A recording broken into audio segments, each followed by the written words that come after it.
afternoon, everyone. We'll call to order the City of Murfreesboro Board of Zoning Appeals, a regular meeting for March 26, 2025. First item on our agenda is a determination of a quorum, and with all 5 members of the board present, we do have a quorum today. Next item is a public comment section. Has anyone reached out to city staff wishing to? We have not had anybody reach out. Okay. Next, we'll move to the consideration of the minutes for our regular meeting from February 26, 2025. Those minutes were provided to the board. Are there any changes necessary, or do we have a motion for approval of those? So moved. Second. Have a motion and a second. You call the roll for us. Mr. Batchelor? Aye. Ms. Lavender? Aye. Mr. Tips? Aye. Vice Chair Halliburton? Aye. Chair Young? Aye.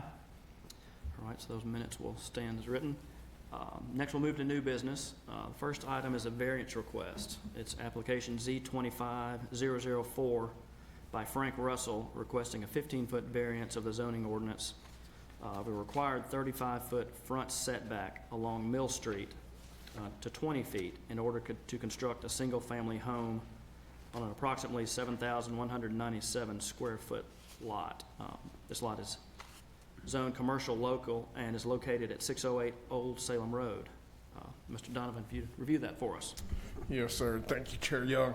So the applicant is requesting a variance from the required setbacks for a commercial local zone property to construct a 1,300 square foot home on an approximately 7,200 square foot lot on Salem Road.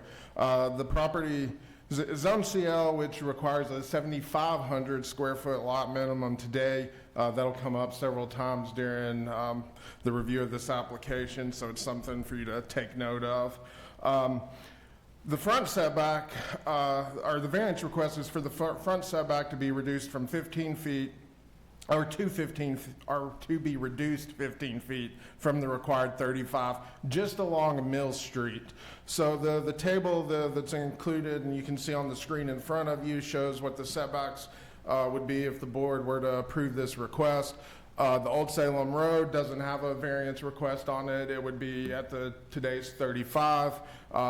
The frontage on Mill Street would be reduced to 20. This is a double frontage lot. And then the 2 remaining sides of the property would both be 5 foot. There are provisions in our zoning code that permit those 2 side yards, those 2 remaining property lines to be treated as side yards. So you don't see a rear in this case because it's a double frontage lot. So some background on the existing neighborhood and the lot conditions. This was originally part of a 56 lot subdivision that was platted in 1923. If you want to call it a plat, it is a very old area of town. The original plat identified this as Lot 25 and part of Lot 26. Sometime prior to 1983, a 10-foot of that Lot 26 had actually been added to Lot 25, making the total width about 60 feet. So there are other commercial locally zoned properties within this area along Old Salem Road. They're used for other single-family houses, businesses, a duplex, and even a church are on some of those CL zoned properties. The bulk of the neighborhood and behind the subject property is zoned RM12. It's mostly developed as single-family residential with a multifamily home that's directly adjacent to this subject property. So based on review of the aerials, let me get back up to the aerial. Based on review of the aerial, this home was approximately 16 feet off, or where the original home stood was approximately 16 feet off of Old Salem Road. It was only about 3 foot off of Mill Street and approximately 20 feet from the northeast property line and 60 feet from the northwest property line. So the house, as you can tell in the aerial, has since been removed from the side. I believe it burnt, and they demolished it the rest of the way, creating the reason for us to be here today. Reviewing the other similarly used lots for single family, they're used as single family in the area and zoned local commercial. were 614 and 618. Both of those lots are under the required 7,500 square feet. One was built in, 618 was built in approximately 1930 from the information we can get from the Register of Deeds, or from the tax assessor, excuse me. So prior to the current iteration of the zoning ordinance, and 614 was built in 1987, so prior to our most recent updates of the zoning ordinance as well. You can tell that these lots are both undersized and have some encroachment into what would be today's existing setbacks as well. So I'm going to get down to the actual site plan that they've provided, and we'll discuss in depth what's occurring here.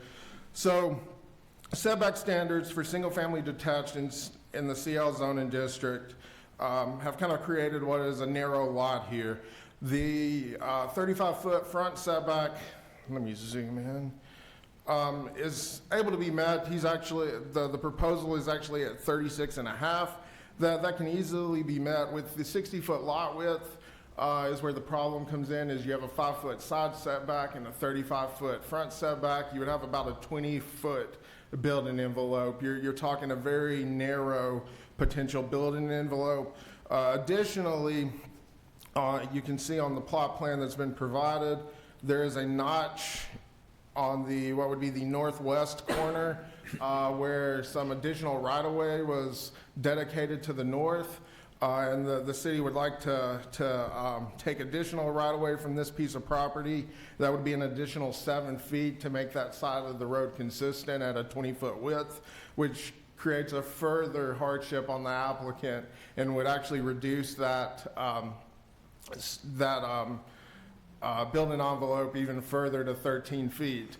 So we've got a kind of a classic example of a narrow lot here. That's getting a hardship placed upon it, an undue hardship placed on it by it being a corner lot and an older existing lot within the city that wouldn't, fit today's standards. So staff believes the applicant's request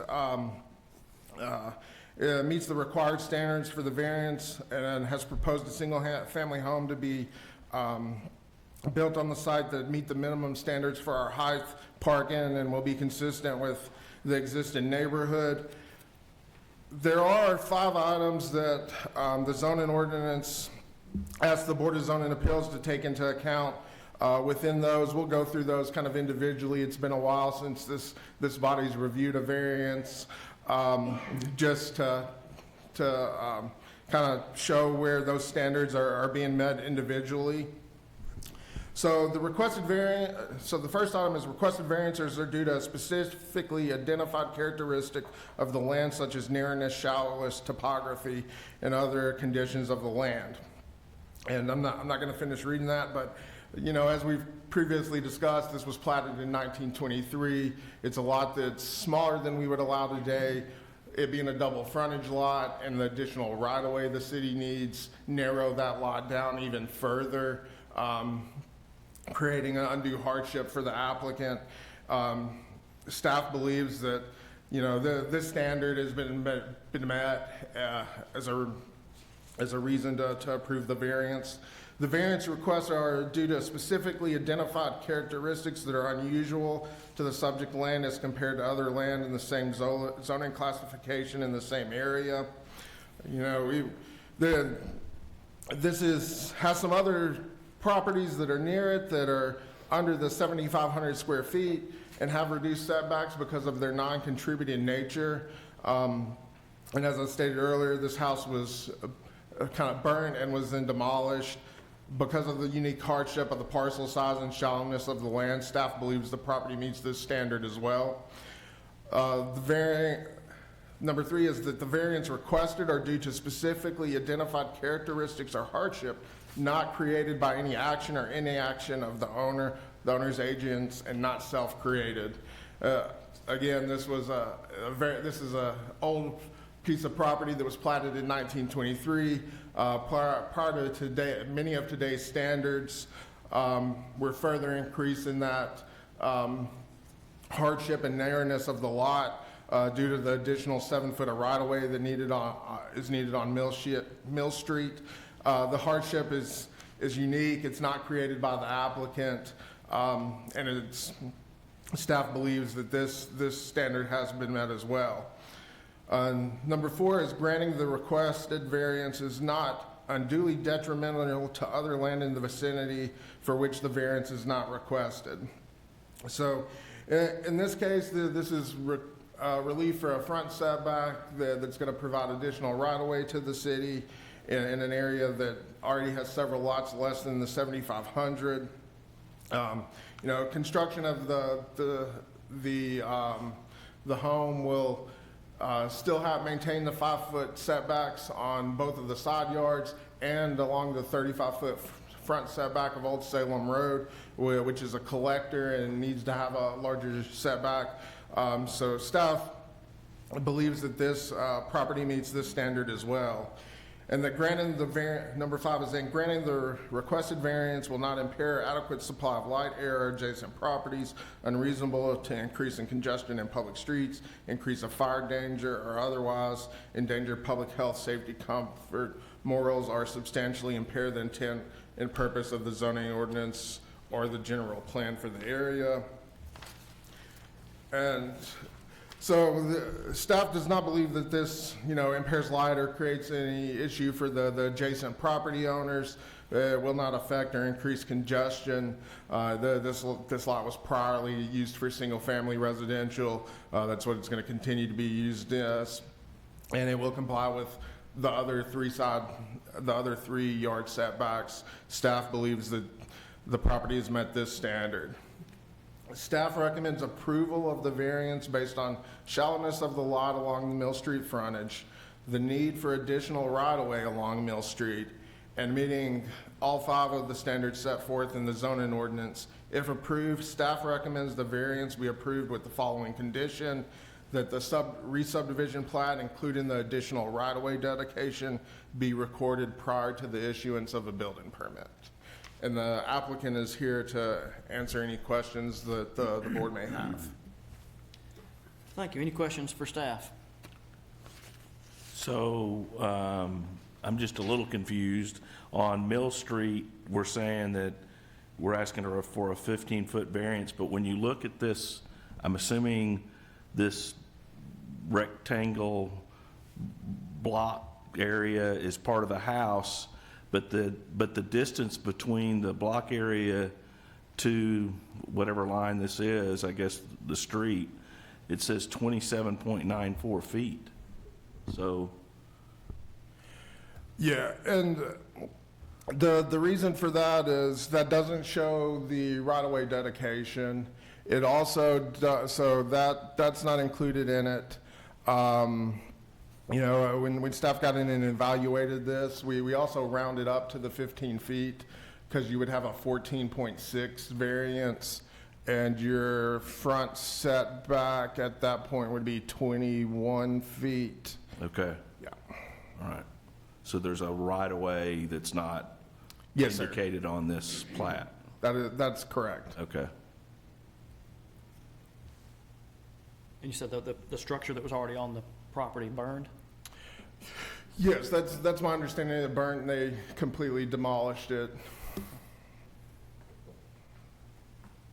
Any further questions for staff? Anything the applicant would like to add, if you'd like to come forward and provide us any comments you may have, if you choose. You'd give us your name and address. Yes, sir. Frank Russell is my father. He couldn't be here today. I'm the one that applied for him. My name's Brandon Russell.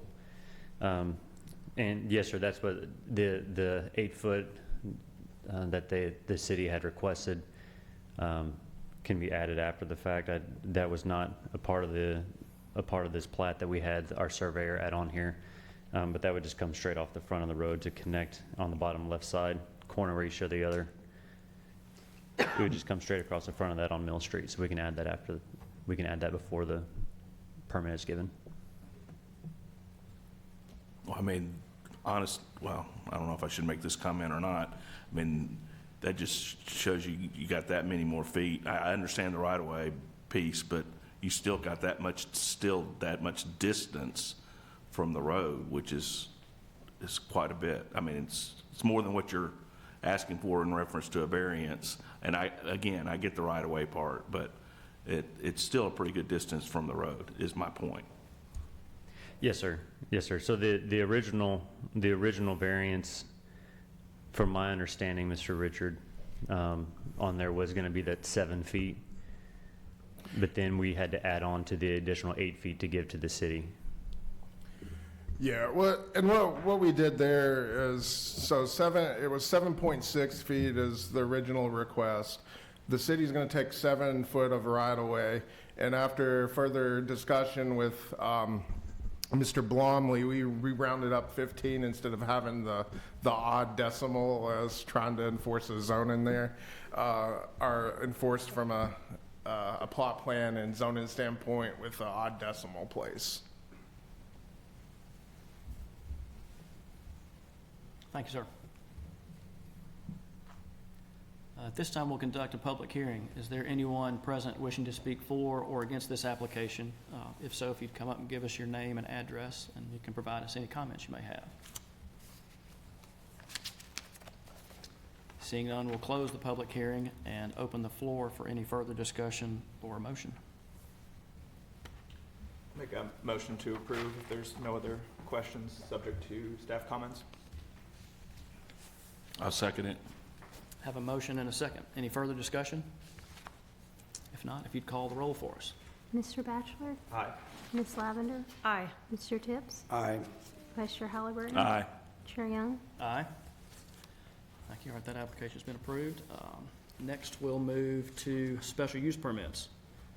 Application Z25003 by Dana Moser requesting a special use permit in order to establish a home occupation, in this instance, swimming lessons, in a single-family RS-12 zone. This is for property located at 2626 Anthem Way. Ms. Lewis, if you'd review this for us. Good afternoon. The applicant, Dana Moser, is requesting a special use permit to establish a home occupation providing summer swimming lessons in the private backyard pool located at 2626 Anthem Way, which is just southwest of the St. Andrews Drive and New Salem Highway intersection. The subject property is zoned residential single family, and since the proposed swimming lessons will generate customer traffic, a special use permit is required from the Board of Zoning Appeals according to Section 9 of the zoning ordinance. And the Planning Department did receive 2 emails in favor of this application, and 1 email and 1 phone call in opposition to this application, and all of those emails were provided to the board. The applicant plans to run her business indefinitely but seasonally, operating May through September each year. The proposed hours of operation are Monday and Wednesday from 9 a.m. to 11:30 a.m. and 12 p.m. to 2 p.m., and then Tuesday and Thursday from 9 a.m. to 12 p.m. and 3 p.m. to 6 p.m., and Friday will be used just for makeup lessons. All clients are by appointment only, which is consistent with other home occupations that have been previously approved by the BZA, and the applicant expects to have a maximum of 9 to 12 clients per day, with each session being 30 minutes long, and the applicant does require the parents to be there for the duration of the lesson. The driveway is spacious enough to accommodate 2 vehicles simultaneously, as the applicant has stated that no more than 2 parking spaces will be required, as 1 client is expected to arrive as another client completes their appointment. The business will be run from the pool in the fenced-in backyard of the applicant's house, which is not visible from the street. The square footage of the lot is approximately 12,600 square feet, and the swim lessons will be using the existing pool deck and the existing exterior bathroom and changing room, which is accessible from the exterior of the house, and all of that equates to 2,200 square feet, so the lessons will occupy about 17% of the area of the residence.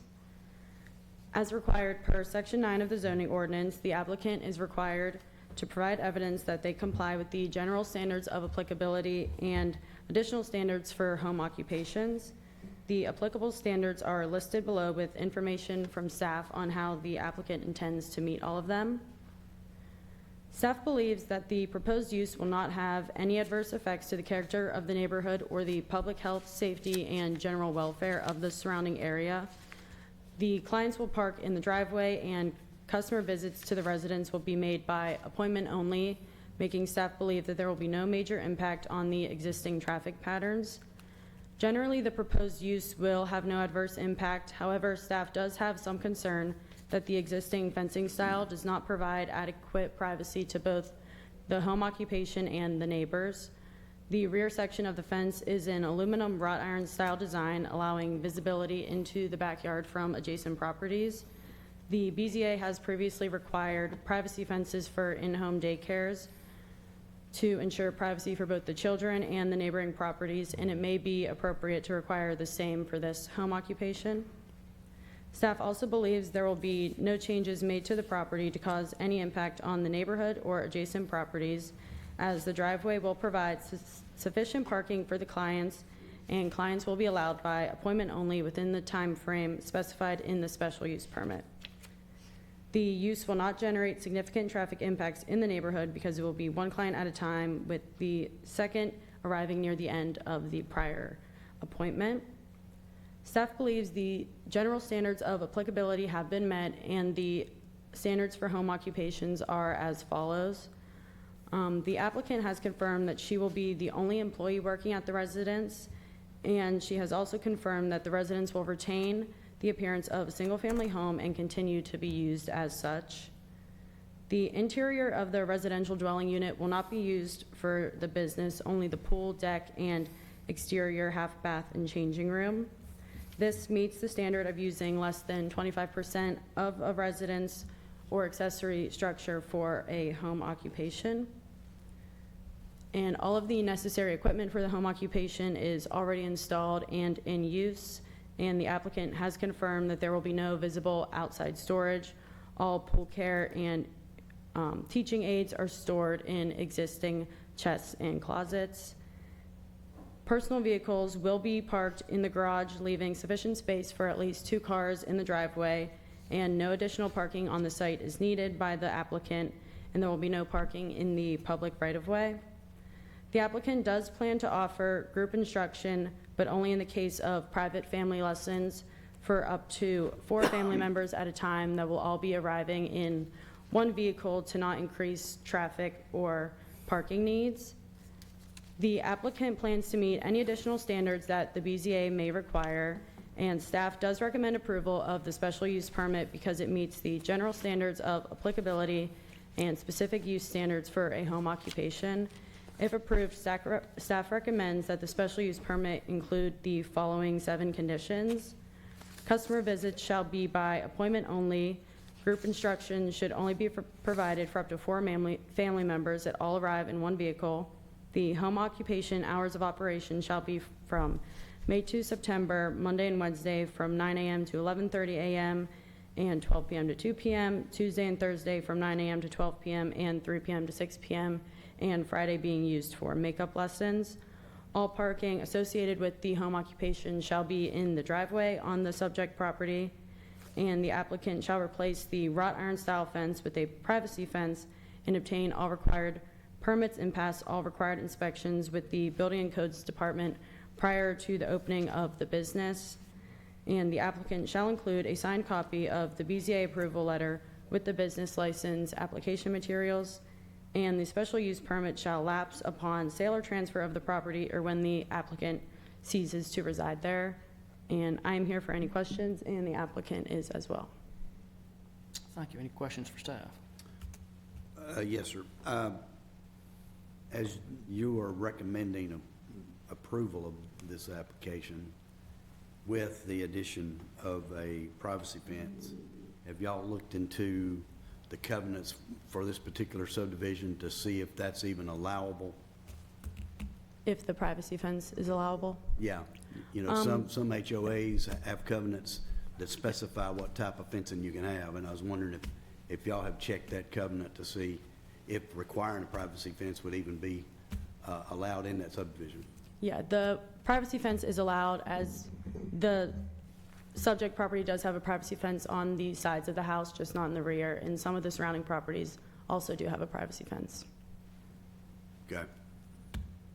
And another question with regard to First Aid. Obviously, I was reading through her comments, and she is a Red Cross certified instructor.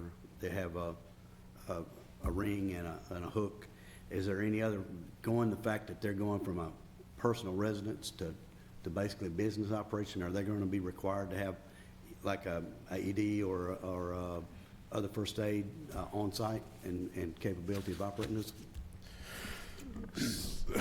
So, Mr. Tips, there's nothing within our zoning ordinance that would require that. I'm not aware of anything that would fall under the realm of building and codes that would be related to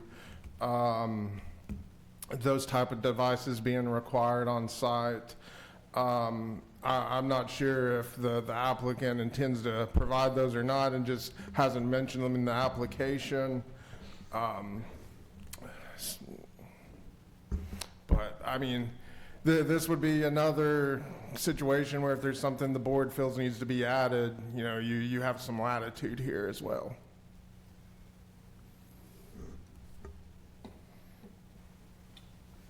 Go ahead. If I guess follow-up question to that, I guess that's not the purview of having an AED or something, purview of the Board of Zoning, but is there any other city or county or state regulations that would impact this? Or when somebody's operating a swim lesson business out of their personal home, do we know of any restrictions that have to be placed? I'm not aware of any. It would be something that I would need to research further.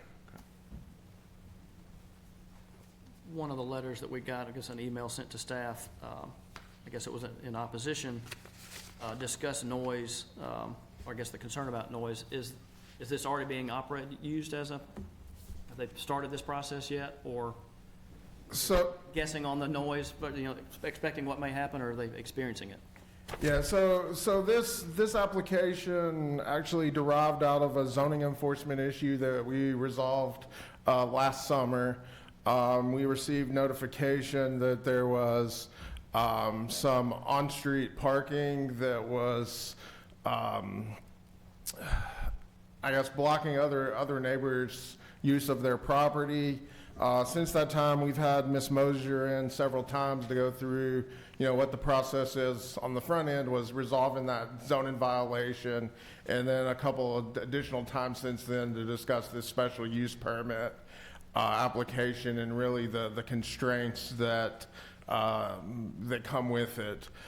So last summer it did operate for a time, and we resolved that zoning violation and got the applicant here today for the board to hear it. Okay. And I will say that I think, and Ms. Mosier can confirm this, at the time she was offering full group lessons there, I think, and some one-on-one appointments as well. So it was operating in a different manner than what you're seeing presented today that she would be held to if the board approved. Okay.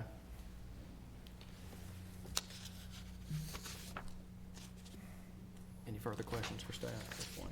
There was, it was mentioned that there was 2 emails for and 2 against. I'm only seeing the one from Mr. Winfred against. Was there another one? It was 1 email and 1 phone call. Oh, okay. Yeah, so the second one was a phone call that I received prior to the meeting of the day that voiced concern about the noise from the children. Okay, and was that potential noise or noise based on the previous use that led to the zoning violation? It was, yeah, I didn't really get into that with the gentleman, but it was noise that he expected to be from the kids, you know, affecting his quality of life at his property. Okay, thank you. All right, any further questions for staff? Thank you. Thanks. Ms. Mosier, anything you'd like to add to the application? If you'd come to the podium for us. Hello, greetings. Thank you for your time today. My name is Dana Moser. I live at 2626 Anthem Way in Murfreesboro.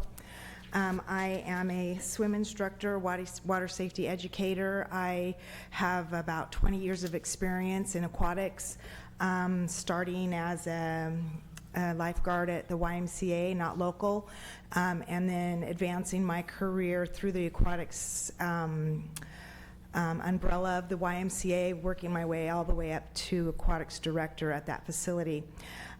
Since then, I have been teaching swimming lessons at any community that I live in. We moved to Murfreesboro about 5 years ago and bought the home at 2626 Anthem Way. We built the pool because we like water. I like water. And then I discovered that the need for water safety in the community of Murfreesboro was great. So great.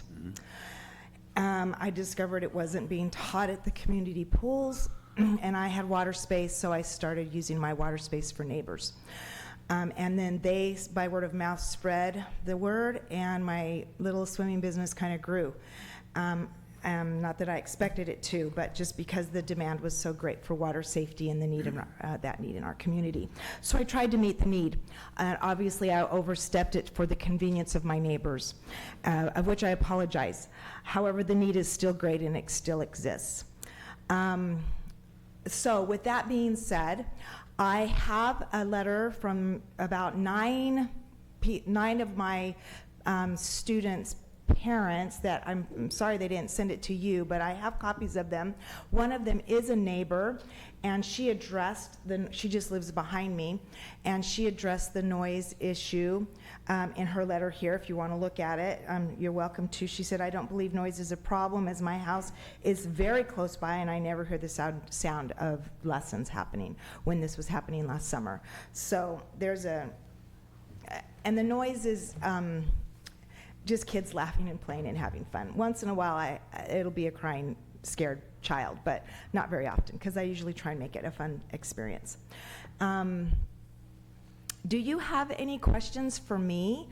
I have a life preserver, life-saving ring by the side of the pool. It's not a very big pool, because it's in the backyard. So I also have a hook. I have been lifeguard certified. I'm not currently certified, but I have been actually a lifeguard trainer and CPR certified. And I do not have an AED on property, but I am willing to get one if you think that is necessary. The privacy fence. Okay, so the backyard, I don't know if you guys saw the pictures of the facility, and I've got them in this notebook if you want to look at it, and it does show our fencing. So this is the back fence right here, and the reason why we put that aluminum bar fencing,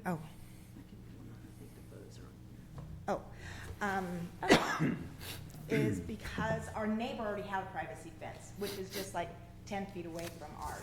So we didn't feel the need, so we didn't put one there. So anyways, there's the fence.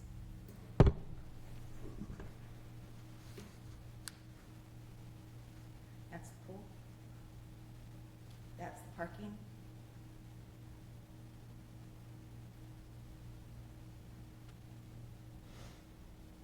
And again, that's the privacy fence that wraps around the property.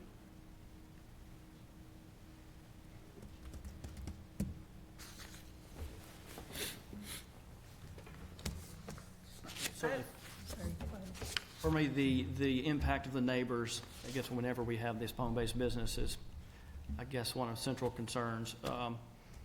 Do you anticipate going till 6 o'clock at night and then having that many, or just kind of planning for Well, eventualities, or- since I offer these times, that doesn't mean they always book out, like the appointments don't always book out. You need to keep in mind this is seasonal. It's like 3 months of the year. It's not it's not year round. However, we're always around water, so I try to use the time that we have for warm weather and this water space that we have in the community, which is very limited, to address this need.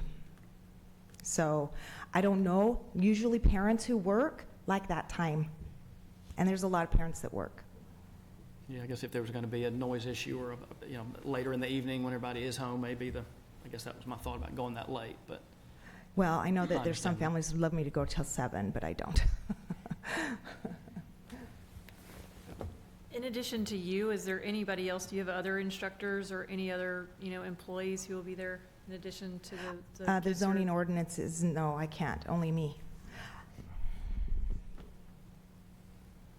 That's one reason why the hours have to be also limited, because I only have so much energy. It's a high energy job. Anyone have anything else for Ms. Moser? Thank you. If anything comes up, please let me know. At this time, we'll conduct a public hearing. Is there anyone present wishing to speak for or against this application? If you'd come forward, give us your name and address, and provide us any comments you may have. Hi, my name is Annie Stack. I live at 2621 Anthem Way. I'm here today with my husband, Austin, my 4-year-old Palmer Stack. We live just directly across and kitty corner to 2626, the home of the Mosers. And while we are in support of entrepreneurship all day, my husband and I are longtime entrepreneurs. We come from a line of entrepreneurs. We think that this is the great American dream and definitely want to see them chase that. In this space, we are going to challenge the board to really consider why we moved to neighborhoods. My husband and I relocated to Murfreesboro in 2022. We have 3 young, small children. And our greatest struggle with this potential passing of zoning is not necessarily noise, or even that somebody wants to have a business out of their home. It is namely safety for our children. That is my big push here, because what we have learned in this process is that unfortunately, the street has gotten very filled with cars coming and going. This is Palmer. She's 3 feet tall. She likes to ride her scooter. We believe in idyllic childhoods where kids ride their bikes in their neighborhoods, where they run and play and go in trees and be with their neighbors. That is our goal for our children. So the noise issue is not so concerning. What is concerning is that these cars are coming and going, backing in, backing out, and the fear of not seeing our children is very concerning to me.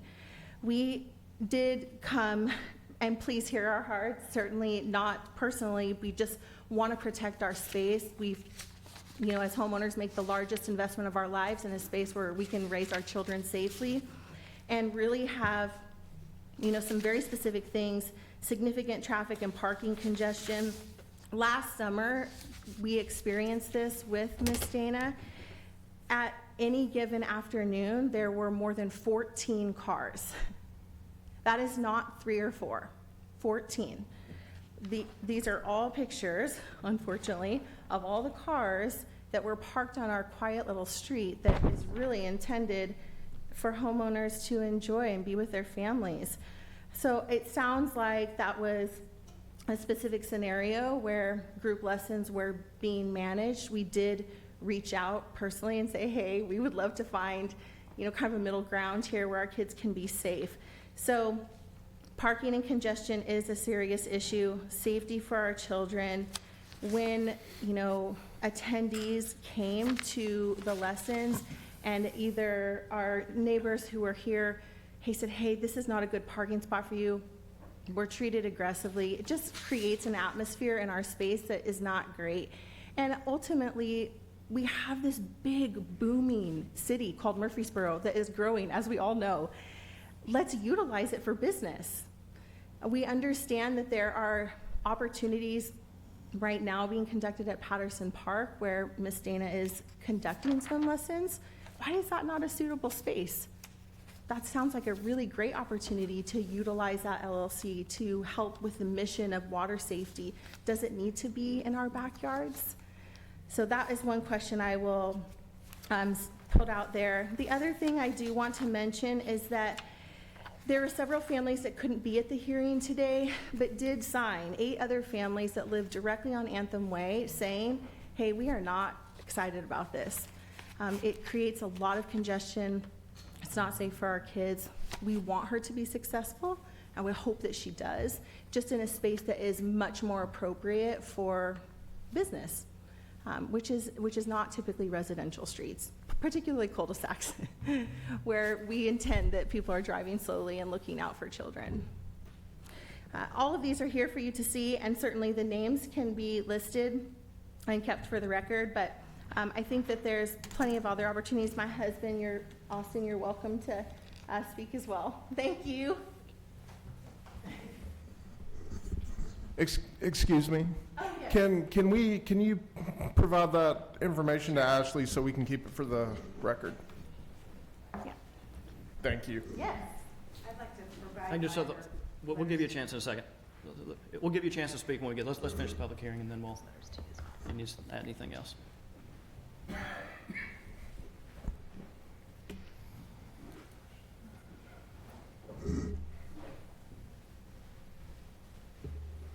Hello, my name's Austin Stack, and I live at 2621 Anthem Way. And I don't have much more to add to what my wife had spoken on. We're like not here to, ixnay her doing some swim safety for the community out of her house. 3 or 4 cars, 5 cars, totally acceptable. But as the pictures that we brought have kind of shown, it definitely was more than that. And those were just at one given time. There's traffic that's coming and going from session to session. So those are cars that have been parked there for the session, and you have people leaving and other cars coming in. So it was a little bit, I feel, much for the parking and traffic in a residential neighborhood. That's pretty much all I'm going to add to that. But like I said, we're not opposed to her running swim lessons for the safety of the community. It's just maybe where we can come together to draw a line of like, hey, this is more acceptable. Because we've been in our house for 2 years, going on 3 in August. And the first year we were here, there's 3 or 4 cars. No, not much of an issue. Last summer was when we were like, okay, this is maybe getting a little bit out of hand.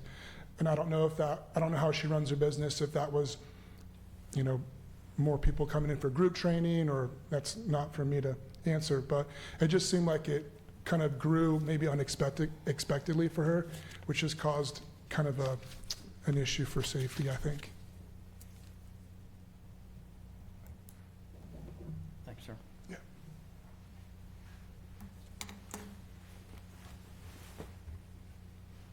Is there anyone else present?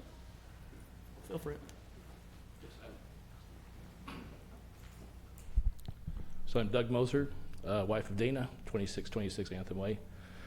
I truly understand the situation that was created last summer when he mentioned it kind of exploded on us. Sorry about that. So we didn't anticipate that much traffic because the group lessons created traffic. So that's why we stopped as requested, and then we have now proposed, according to the zoning laws, to then move it back to being just private lessons, no more group lessons at the house. So I think we've met that obligation for the zoning rights that's been supported here. So I just take that in consideration. This is a new going forward, not going back. So we're looking at forward looking, not backward looking. And I think that's the important thing I wanted to express right now. The one thing about the fence, though, is a privacy fence was changed. It wouldn't change anything that you already can't see into the backyard because the neighbor's fence is already kind of there blocking that whole side. So just want to bring that up. Thank you.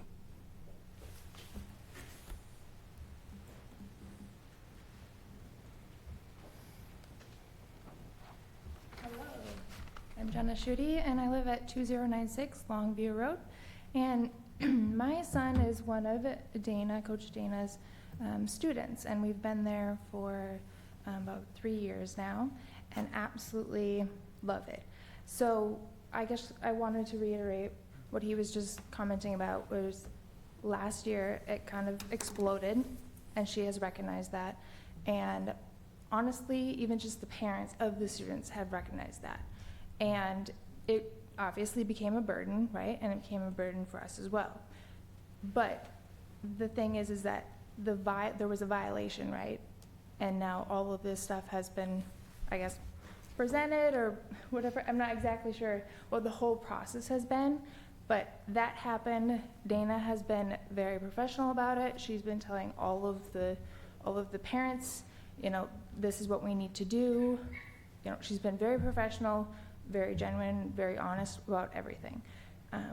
You know, she is very passionate about what she does. She is great. She's amazing. Just definitely a God-given talent with these kids. So for parents that are wanting to have a scenic, private area to have lessons in, this was God's answer to our family and to so many other families. I have a son, and yes, unfortunately, he was pushed to Patterson, and Patterson is busy. It's noisy. There's a lot of people. There's, you know, people from the public and whatnot. We want private lessons with Coach Dana. That's who we started with. That's who my son wants. That's who all the other students that have started with her, that's who they want. They remember the pool. They remember the slide. They remember all of these things. And so when you set, you know, my son, for example, into the Patterson pool, there's all these distractions, there's all these people, they're splashing, there's this or that, and oh, we gotta wait in line, we gotta go over here, we gotta do this. It's so chaotic, and it's definitely not ideal for students, for children, 5 and under, my son is 5, to be in an environment, in a pool with all of those people and trying to listen and learn and concentrate on Coach Dana. So that is one thing I feel passionate about, is that the pool where we're used to swimming lessons, it was ideal. It was God sent to us that we could find Coach Dana, who is passionate. This is your God-given ability, and she's just amazing with it. And that's a testament, too, of why she exploded. Because everybody was like, oh my gosh, where has this lady been? And we also talked about the growth of Murfreesboro, right? And the thing is that we've got the growth of Murfreesboro, but then when the good people, when we finally find these good people, oh, you have to go to, you know, this company or this building or Patterson Parkway or, you know, Patterson Park. And it's like, why can't we have these private lessons? Why can't we have these people who we've already connected with in their home? We feel safe, we feel secure, and the students feel, I mean, this is more for the students than really even the parents. But why would we be pushed to, you know, a big corporate place? It's just, there's a huge disconnect there, and with it expanding, it's really hard to find good people, and it's really hard to find even availability, right, with these good people. So I guess I'd just like to leave you with, that was in the past. As parents, we understood, we saw what was happening, but if we're moving forward now, we've learned the lesson, we've understand all of the ordinances, all the things that we need to do to not get another violation. And so only having 2 cars in the parking lot, only having, well, actually 1, I guess, is a huge difference compared to anybody out on the street. And I also did want to reference that I was one of them, and it happened a couple times. Dana's house on the road, they're onto the north side of her driveway. She has a little strip of land yet, and then it's the neighbor's house, right? And then it's the driveway. There are multiple times where I've parked right there on the side, like where that little strip is. And I had the neighbor come out aggressively. My son, 2, 3 years old at the time, in the car, seated facing backwards, sees this man approaching, freaking out, and I was like, what in the world? I'm like, it's okay, it's okay, it's okay. I roll down the window. I'm like, excuse me, no, you can't park here, you can't park here. And I was like, I can't park on a city street? Like, what's going on? So and I was like, okay, move up there, move up there. And I'm like, okay, so I just moved on to the other side of the driveway. And like, I didn't want to park there because of the mailbox, right? So I just want to say that like, I wasn't being aggressive. I don't know if it was just me or what, and I also saw it happen to one other person. They did, actually, I parked in front of the, to the south side of the mailbox. And then the next guy came with a little girl, and then right away, you can't park here, you can't park here. And he was like, excuse me, I can't park here?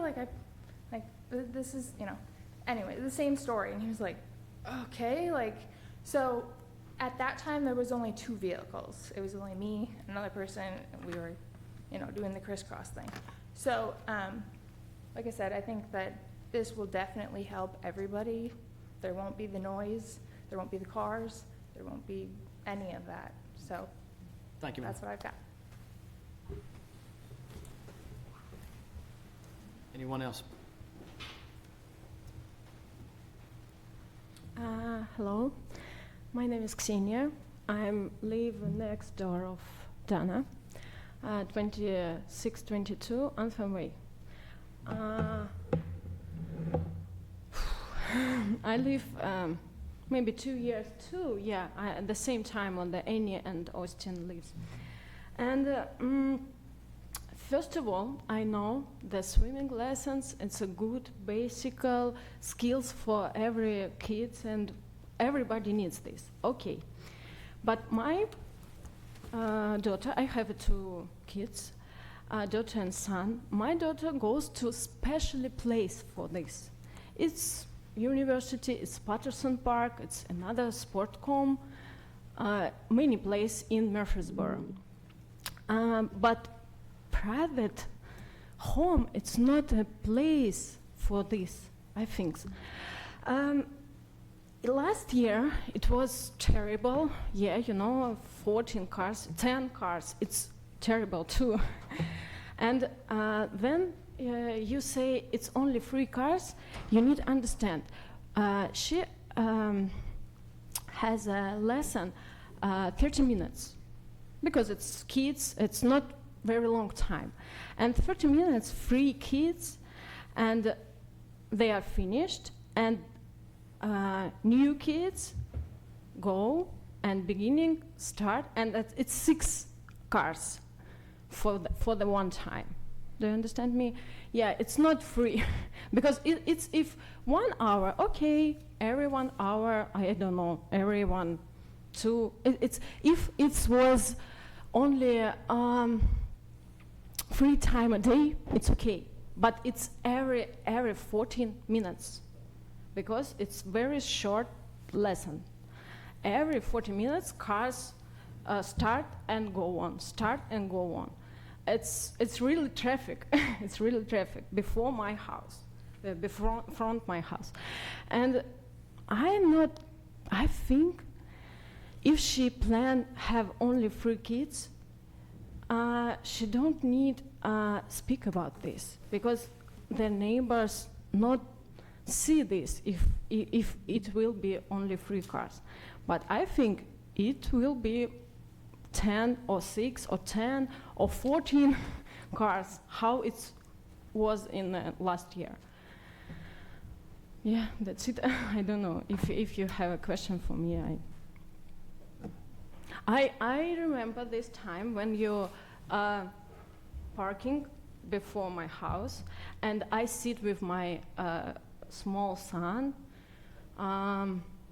in a, how it say, in a, grass on under my tree, and the girl I say, please don't parking before my son and before me. Yeah, and every time she say, where I need parking? It's a public place, it's public road. Okay, it's public road, but it's not comfortable for me. Okay.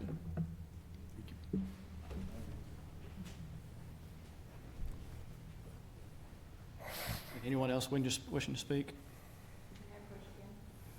Okay, if you'll make quick, if you don't mind, if you want to address some of the comments. A neighbor that lives down the street, she expressed to me in the letters in that notebook that I presented, she said that she can't go to the public schools because of the chlorine, and I have a saltwater pool, so she prefers to come to the saltwater pool, just to add that to the mix of comments. And the people in the parking, I was never out there because I was by the pool, so I don't know what happened between my neighbors and my students' parents. So that was a new story that I just heard, so just so you know. Thank you. Anyone else wishing to speak? All right, we'll close the public hearing and open the floor for further discussion or motion. Mr. Chairman, from hearing the comments from everyone here, it sounds as though everyone is in favor of kids having good training in swimming. The concern of the neighbors sounds like it's more about traffic and noise, and I think the application as it's been presented here with some other conditions should satisfy that concern or those concerns as far as noise and traffic. I would, unless there's other discussion, I would make a motion to approve the application as presented with the additional standards recommended in the from the staff, that these visits be by appointment only, the instruction be a maximum of 2 vehicles on the driveway at a time, and that the other standards as far as operation and all, but also with regard to a privacy fence of at least 6 foot surrounding the perimeter, I think would be appropriate in this situation to address the concerns about noise. Yes, there are other fences there, but this would only serve to mitigate the noise even more with a privacy fence and with all the other conditions marked by staff as regarding this application. Before we move on, I have a question for staff. So I get the backward and I get the forward, but let's just say that that there still continues to be a parking issue, meaning these 2 cars are not being parked in the driveway, or however many cars might be at the house at any one time. So if the neighbor or neighbors come back to the planning department and say, hey, this hasn't remedied the problem, what's the next step in that process? Thank you. That was on my mind as well. I got it, Ms. Lewis. So there would be 2 remedies in this. I think the first course of action we would take would be much like zoning enforcement to get the applicant to remedy the situation, and then we would probably do, I'm guessing, some periodic checks to make sure that's being continued. The thing for this body to remember is this is a special use permit. If someone were not to be complying with the conditions that this body sets on their special use permit, this body could reconsider the item for revoking the special use permit. So staff doesn't have the ability to revoke, it has to come back before the board? Yeah, we would need to go through the same process and basically find that they are non-compliant with our permit, and the body would need to revoke that special use permit. Are there any penalties other than just revocation? That would be the initial, and Mr. Blomley may need to help me out on that. I think that would probably be the first step before we got into our penalties that are within the zoning ordinance for a typical zoning violation. Good afternoon, Chairman Young and members of the Board of Zoning Appeals. Yeah, our normal process when there would be a violation of the conditions of the special use permit approval by the Board of Zoning Appeals, we would begin our normal enforcement measures, and if after notification of the applicant that they were in violation and that they needed to come into compliance. Under normal circumstances, if it's a violation, zoning violation not having to do with special use permit conditions, we would then begin the process of citing that person to city court, where the city judge could rule and issue a fine. But in this case, if after several attempts to get the applicant to come into compliance and that applicant did not come into compliance, our next step would be to bring this back to the Board of Zoning Appeals for a hearing on the revocation of the special use permit. And then the board would conduct a hearing and then vote on that matter. And if the board voted to revoke it, the special use permit would cease. Thank you.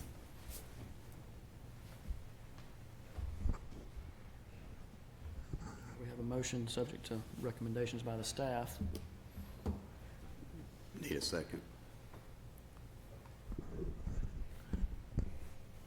I'll second it.